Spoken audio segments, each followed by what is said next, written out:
ഇന്ന് രാവിലെ തന്നെ ഈ പട്ടുപാവാടയൊക്കെ ഇട്ട് ഇറങ്ങിയിരിക്കുന്ന നാലമ്പലം തൊഴാനാണ് കേട്ടോ. എൻ്റെ കഴുത്ത് കിടക്കുന്ന ഈ ഇൻവിസിബിൾ ലോട്ടസ് ചെയിൻ കണ്ടോ? സത്യം പറഞ്ഞാൽ ഇത് എടുത്തിട്ടപ്പോൾ ഞാൻ വിചാരിച്ചത് ആരെങ്കിലും സുരേഷിൻ്റെ കടയിൽ നിന്നാണോ എന്ന് ചോദിക്കുന്ന അതുപോലെ വൈറലായൊരു സാധനമാണിത്. ഇന്ന് ഞാൻ തന്നെയല്ല, എൻ്റെ കൂടെ നമ്മുടെ പ്രോ റൈഡറും ഉണ്ട്. ഞങ്ങൾ രണ്ടുപേരും കൂടിയാണ് അമ്പലത്തിൽ പോകാൻ ഇറങ്ങിയത്. കർക്കിടകം തുടങ്ങിയപ്പോൾ തന്നെ പോകണമെന്ന് വിചാരിച്ചതാണ്. അവസാനം പോകാൻ പറ്റിയപ്പോഴേക്കും കർക്കിടകം തീരാറായി. ആദ്യം ഞങ്ങൾ പോയത് രാമപുരത്തുള്ള ശ്രീരാമസ്വാമി ക്ഷേത്രത്തിലാണ്. അവിടെ നിന്നാണല്ലോ തുടങ്ങേണ്ടത്. പിന്നെ ലക്ഷ്മണസ്വാമി ക്ഷേത്രത്തിലും ഭരതസ്വാമി ക്ഷേത്രത്തിലും ലാസ്റ്റ് വേറൊരു അമ്പലത്തിലും കൂടി പോയി.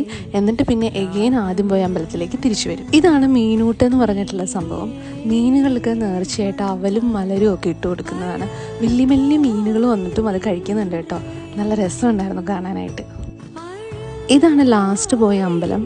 ഇതിൻ്റെ അമ്പലത്തിൻ്റെ പേരങ്ങനെ കറക്റ്റായിട്ട് വായിൽ വഴങ്ങുന്നില്ല ഗൈസ്. അത് കഴിഞ്ഞിട്ട് ഏറ്റവും ആദ്യം പോയ അമ്പലത്തിൽ തന്നെ നമ്മൾ തിരിച്ചു വരും.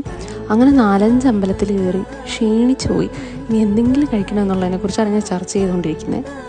വലിയ കാര്യമായിട്ട് ചർച്ച ചെയ്യാനൊന്നുമില്ല. ഏതെങ്കിലും ഒരു വെജിറ്റേറിയൻ കടയിൽ കയറണം, മസാല ദോശ കഴിക്കണം. അമ്പലവും മസാല ദോശയും തമ്മിൽ അഭേദ്യമായൊരു കണക്ഷൻ ഉണ്ട് എനിക്ക്. എപ്പോൾ അമ്പലത്തിൽ പോയാലും തിരിച്ചു വന്നാലും മസാല ദോശ കഴിക്കണം.